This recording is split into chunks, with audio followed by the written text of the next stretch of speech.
இன்று நாம் செய்த பணியில் நிறைவேறுகிறதா? நியாயமான வழியில்தான் நம் பணி இருந்ததா? நம் பணிக்கும் நம்முடைய ஊதியத்துக்கும் சரியாக தான் செய்திருக்கிறான் என்று சற்று சிந்திக்க வேண்டும் என்கிறது மகாபாரத போர். குருஷேத்திர போர் நடந்து கொண்டிருந்தது. பிதாமகர் பீஷ்மர் அர்ஜுனனின் அம்புகளால் துளைக்கப்பட்டார். அம்பு படுக்கையில் விழுந்தார். அதன் பிறகு கௌரவர்களும் ரொம்ப நாள் தாக்கு பிடிக்க முடியவில்லை. யுத்தம் முடிவுக்கு வந்தது. பாண்டவர்கள் ஜெயித்து விட்டார்கள். ஆனால் பீஷ்மர் இன்னும் அம்பு படுக்கையில் தான் இருக்கிறார்.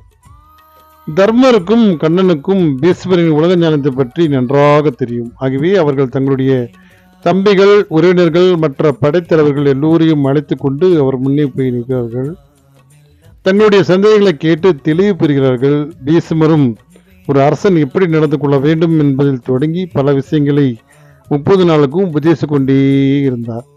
இத்தனையும் முடிந்த பிறகு சகாதேவன் ஒரு துடுக்கான கேள்வியை கேட்டான்.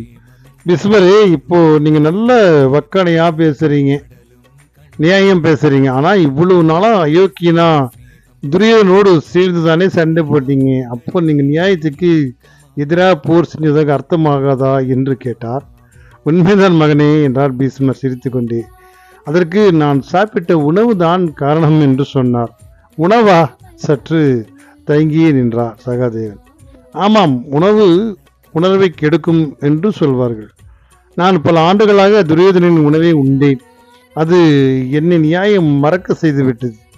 தர்மத்துக்கு எதிராக போரிட செய்து விட்டது. ஆனால் இப்போது அர்ஜுனனின் அம்புகள் அந்த கெட்ட ரத்தத்தை நீக்கிவிட்டது. நான் மீண்டும் தர்மத்தின் பக்கம் திரும்பிவிட்டேன் என்றார். பீஷ்மர் அதிர்ஷ்டசாலி. அவருக்கு அர்ஜுனன் கிடைத்தது போல் நம் உடம்பில் இருக்கும் ரத்தத்தை சுத்தப்படுத்த யாரும் வரமாட்டார்கள்.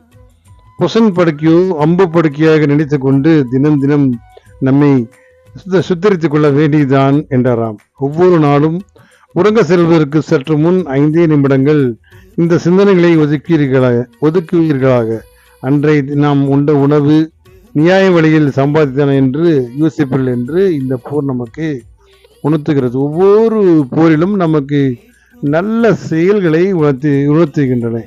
எனவே நம் இதிகாசங்களையும் புராணங்களையும் முழுமையாக ஆழ்ந்து சிந்தித்தால் வாழ்க்கையில் பல பாடங்களை நம் முன்னோடியாக எடுத்துக்கொள்ள முடியும் என்பதற்காக பதிவிட்டிருக்கின்றேன். சந்தோஷம். வாழ்க வளமுடன்.